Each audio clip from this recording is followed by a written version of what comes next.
ఇక్కడ మీరు చూస్తున్నది పాలకూర అండి. మేము పాలకూరని యూజువల్‌గా ఇంట్లోనే గ్రో చేస్తూ ఉంటాము. మీకు తెలిసిందే కదా! హైదరాబాద్ సిటీ అంటేనే ఏ సిటీ అయినా కూడా కల్తీయే.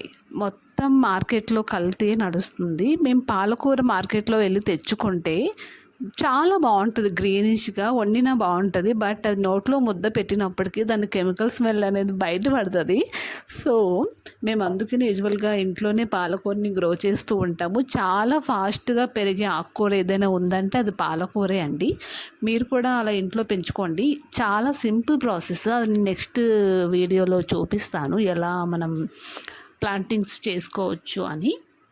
దీన్నైతే నేను ఎక్కువగా మా అబ్బాయి లంచ్ బాక్స్ కని యూస్ చేస్తూ ఉంటాను.